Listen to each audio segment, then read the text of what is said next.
Okay, so this video couldn't come any at a better timing than it needs to be done now. I was thinking about making a video in the beginning stages of this epidemic, or I guess we could say pandemic at this point. But I didn't want to jump on the bandwagon, as many people seem to be doing. But I just wanted to provide some insight about something I think is going to become a growing problem in the next coming weeks and months pertaining to the coronavirus. Is a large concern for the spreading that seems to be going on in Singapore and Japan. Those are some developed countries. A lot of other countries throughout the world, like Europe and the United States, Northern America, have ties, really strong ties with these countries. They are economic powerhouses, just like China is, and you can see the problem with that arising recently with, China basically falling apart in a certain way, to say the least.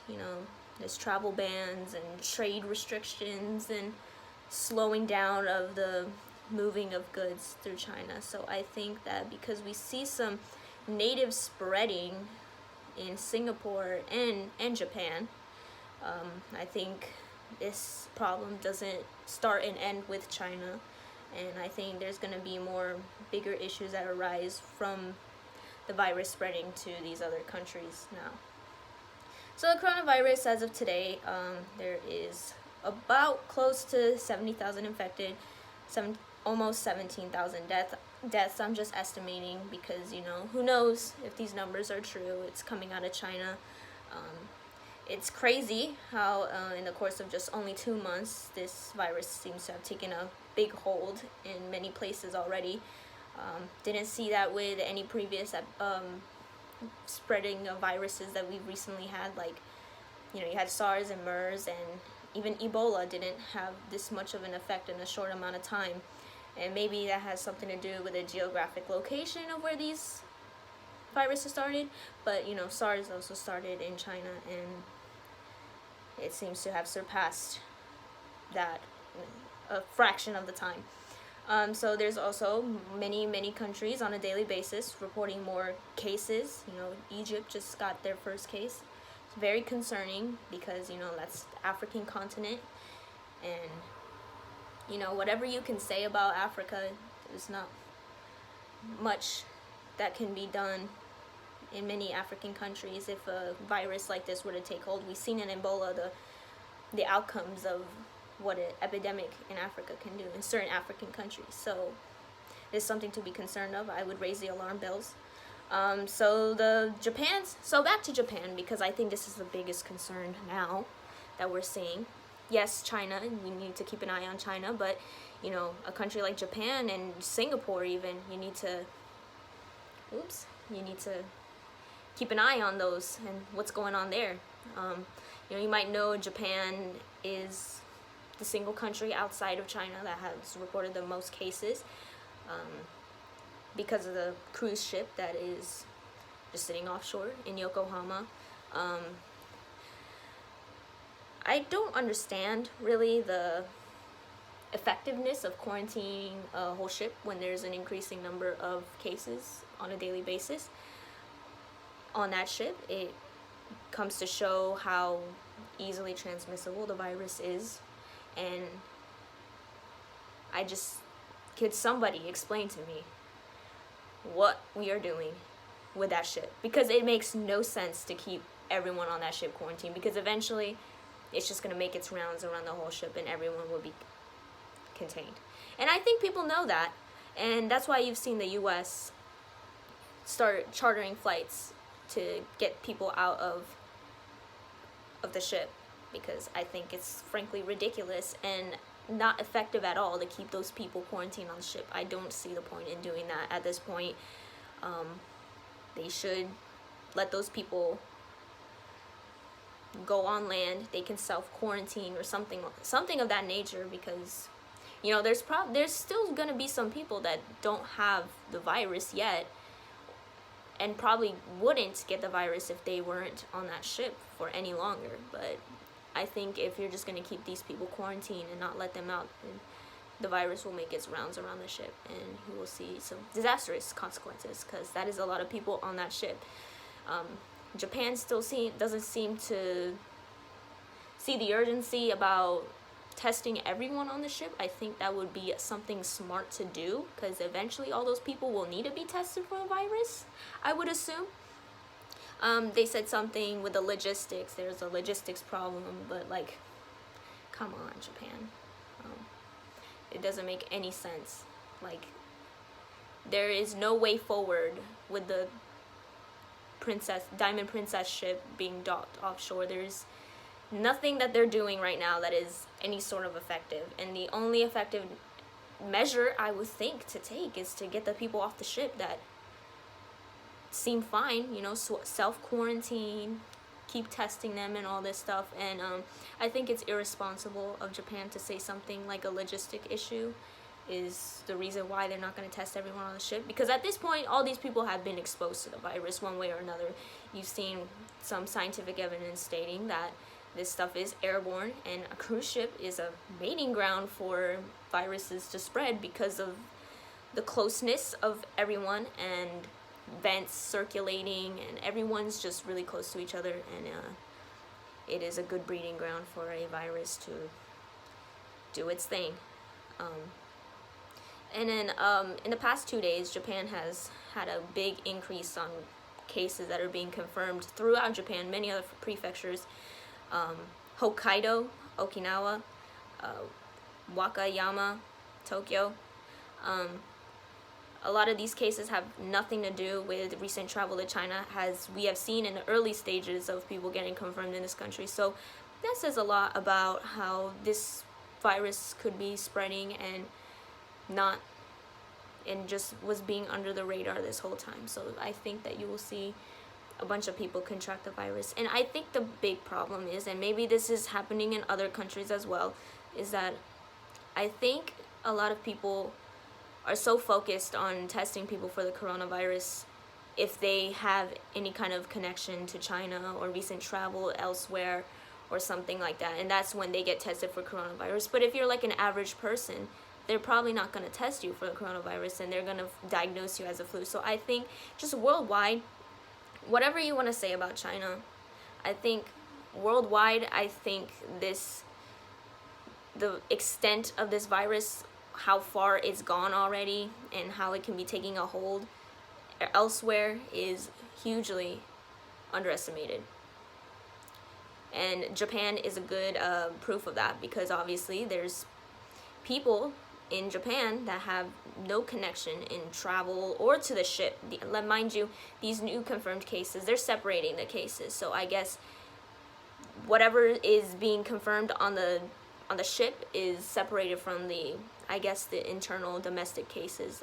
A lot of sources are separating the people diagnosed with coronavirus from the ship and then just elsewhere. So I mean, that's good information to have, but also we've seen an influx of people in Japan that are getting the coronavirus that have nothing to do with travel to China.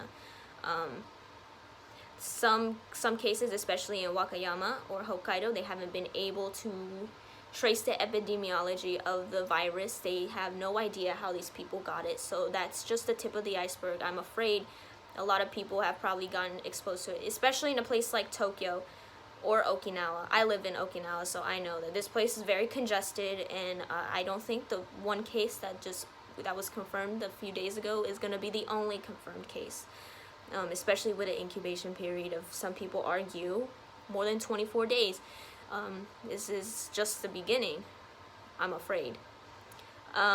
It's going to be hard to contain this virus, especially in Japan, and I think you will see big ramifications of that. Japan has seemed to deal with this coronavirus from the beginning in a very irresponsible way. They were reluctant to issue the amount of travel bans that they have already. The travel bans here from China only include Hubei province, and I think one more place in China, and that's kind of like ineffective, because you see in Hong Kong in other provinces and other cities in China are getting increased amounts of cases. And yes, Wuhan has been quarantined for a reasonable amount of time now, that it is not far-fetched to assume that these areas are having native transmission, and it's an epidemic within increasing amount of cities. So the fact that people can still come directly from China, aside from those two places, to Japan is really astonishing at this point. That, you know, you have the United States that put a whole blanket travel ban on China. There's countries that are doing quarantine measures for people who come from China. None of that over here. So I don't think Japan is taking this as seriously as they need to, and obviously that is because it is Olympics here, and the Olympics are due to be held in Tokyo this summer, and I don't see that happening with the current government's attitude towards the virus. You know, even if the virus, if they're able to contain the virus within Japan, it's not gonna compel other countries who might be going through epidemics themselves to come to Japan. And other countries can also bring the virus with them as well. So I don't think it's smart to be saying that the Olympics are gonna go on. But obviously, you know, that's subject to change, obviously, and I think it will change, unfortunately, because I know how hard Japan has worked for the Olympics and how much support there is for it for the past years now. So it's really unfortunate to see that the Olympics are now in jeopardy because of this virus. And I think that the fact that that's even a question should come to show how serious this virus is spreading. I think it's serious. Now, yeah, so if you live in Japan, then I think there are several things that you should do. Ever since I heard about the coronavirus, I think it was in the end of December when they first came out and was like, oh, there's a virus going around in China. I immediately knew that this was going to take a hold in the rest of the world, and this can become something really bad, really fast, because, you know, it's in China, and, you know, we're all interconnected now, and there's no way of stopping a virus coming from China. There'll be so many political, social, and economic issues, and we've seen that already, and we're just in the beginning stages. You know, viruses or pandemics, they take a long time to take a hold of, like, a whole population. You can see that with the Black Death. You know, that stuff was going on for years and years and years, and you can see how the Black Death obviously led to the fall of the Roman Empire. But aside from that, I think there are things that we should be aware of, like censorship. I'll see a lot of people. So I live in Okinawa, and Okinawa is a southern island. It's located very close to Taiwan, so we do get a lot of tourism. Our economy is really, really solely based on tourism, and in the recent years, Japan and Okinawa have been more open and they've been advertising Okinawa as like a vacation spot. So it's like the Hawaii of Asia, I would argue. So at this point, there's a lot of ramifications that come with the travel ban on Japan, like the lowering of tourism that will happen. But as I said, I live in Okinawa, and I have seen some censorship go on hardcore. And I mean, I'm an American citizen. I'm also a Japanese citizen. I have dual citizenship, so I kind of had a little bit of faith in, you know, free speech and stuff like that, especially in a country in Japan. You know, it's democratic for the most part, and I was very surprised to see the amount of censorship that does go on, and it's actually really alarming. Like, really alarming. I've seen several people post about the coronavirus, and then it'll get deleted. Some people's tweets will be unavailable on Twitter. If you search up certain keywords on Twitter, they won't even show you the tweets. They'll say there's no tweets available, and I find that hard to believe. I did search for coronavirus in Okinawa, those two keywords, and I've tweeted a lot about it, so I would assume that I would see my own tweets under if I were to search tweets with those two keywords, but no, those two don't show up at all. Several people's tweets get deleted. I've gotten censored myself. I think I said in the beginning that we have an international airport on this island, and it is mainly used for travel between China and Korea and like the other Asian countries that are close by. And I said something about it along the lines of it's astonishing that a place like Okinawa doesn't seem the slightest bit concerned about the coronavirus when there's so many Chinese people, so many Koreans, so much travel, tourism that goes on here. It's astonishing that they still let people in, or there's no word of anything. No, the news, the local news here was very reluctant to come out and even talk about the coronavirus to begin with from the very beginning, because I don't know, maybe they don't want to raise panic, or maybe the governor here is pro-China? I don't know. The governor here is really pro-China though, so that might be a reason why. There is a lot of communists here. There's always a lot of protests here within the Communist Party, protesting Americans, the U.S. forces being here. So I think that plays a role in censorship, and why Okinawa seems to be playing both sides. I mean, Japan really is playing both sides as a whole, but Okinawa is different. You can look at the geopolitics of Okinawa. That can be a different video. Obviously, it's a really complicated situation, but just know that there is some censorship going on, not just in Okinawa, but in Japan in general. So, along with that is the government's ineptitude about containing the virus, or even information and stuff like that. The Diamond Princess ship is a hot mess. I don't even know how to describe the irresponsibility of the handling of that ship. There were so many other alternatives to containing the ship or doing something about it, but no, instead they want to quarantine close to 4,000 people and just let them sit there, and I guess inevitably get the virus at this point, because every day, day in and day out, people seem to be getting more and more infected, and they're still reluctant to test everyone because of logistical issues. I think that's really irresponsible, and Japan should be able to ask for international help if it needs to. I know they imported a good amount of test kits recently. I forgot from which country, but they did do that a couple days ago, so I don't think it's no longer a logistical issue. It'll become a bigger logistical issue when the fucking population, when the whole general population gets this virus. So what would I suggest to do at this point? So prepare. Wherever you are, it's China. This virus comes from China. The world's so interconnected. You don't know if it can hit your city at any point. But no, I don't think you need to be scared of the virus. I mean, unless if you have a core mobility, or if you have immune system problems and stuff like that. But I've read some statistical figures that say that 1 in 5 people will become in critical condition.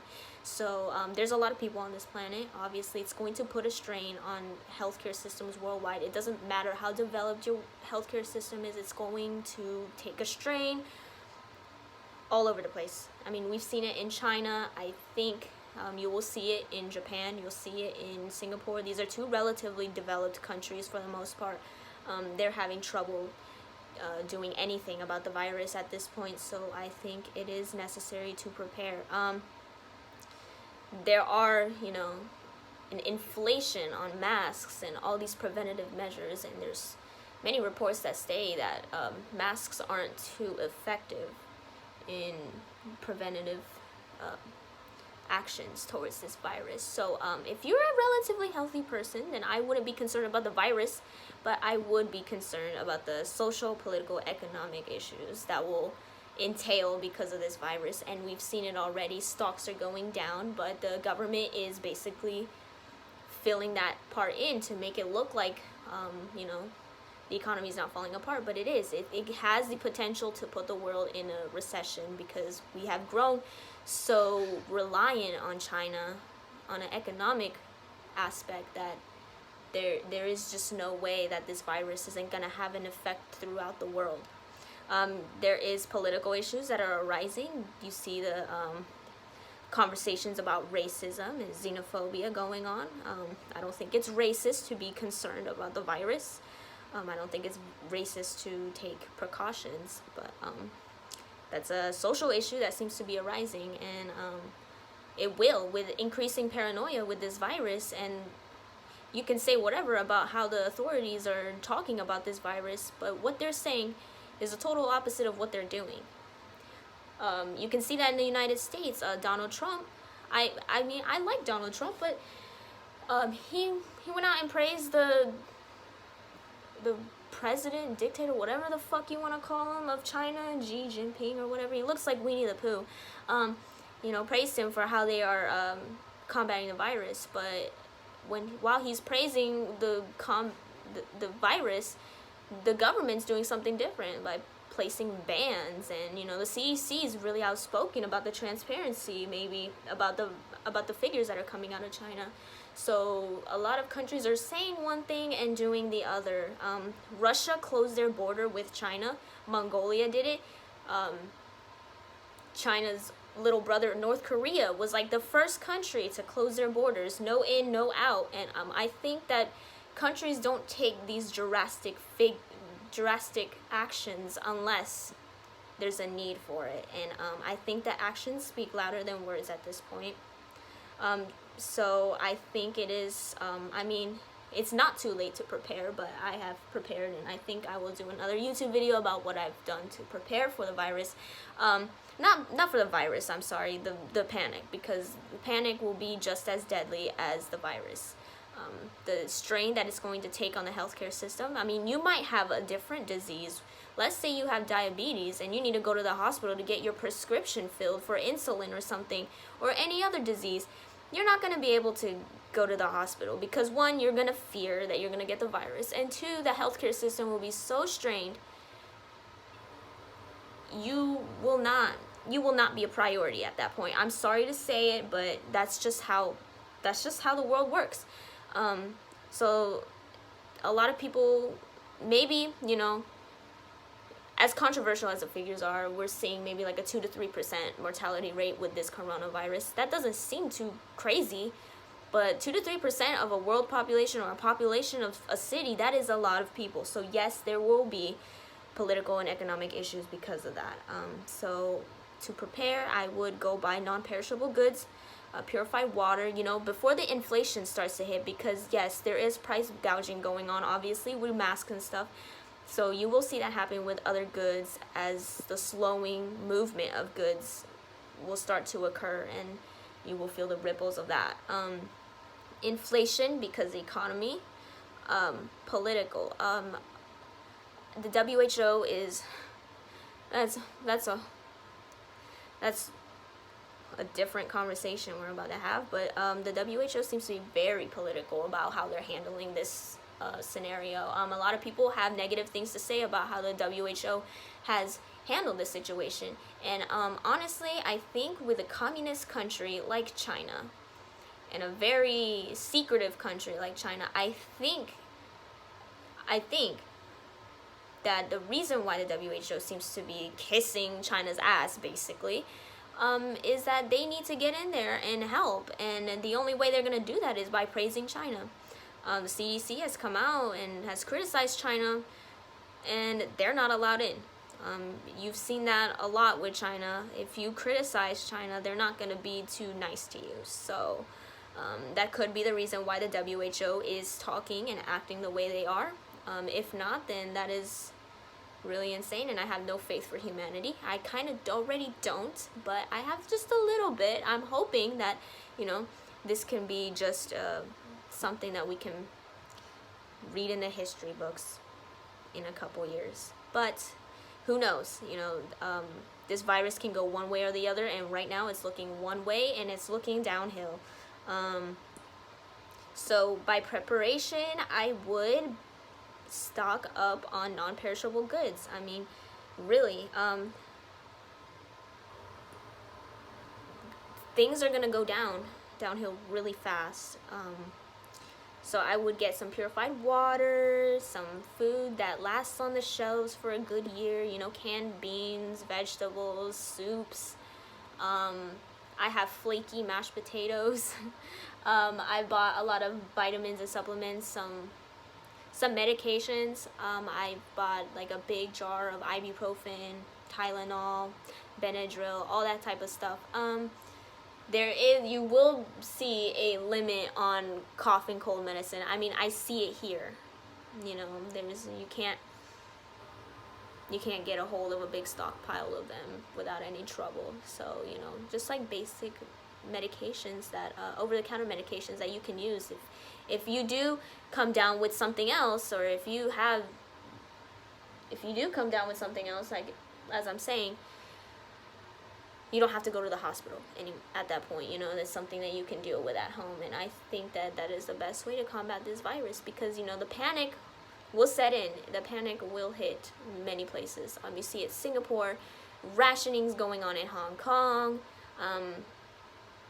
This will take a hold in a lot of places. And I think that with the censorship going on, and it seems to be a war with conspiracy theorists and stuff like that regarding about misinformation and stuff. I mean, it's okay to challenge figures and data coming from these elites. That's how science works.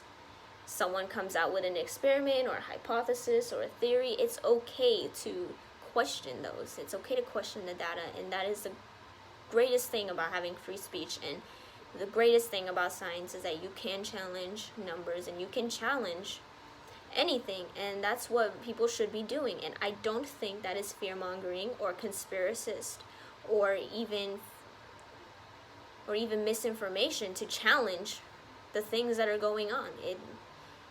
It would serve us great benefit to challenge these things, and I think that the government bodies who are engaged in the censorship that is already going on are wrong for that. And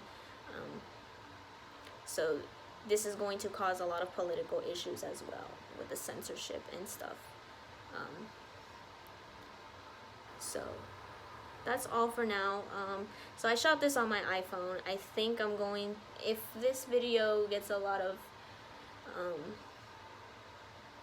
movement, and if you guys are interested in, you know, more videos and more information about Japan particularly, because this is where I live, and I do think that Japan will become a cause of concern soon for the rest of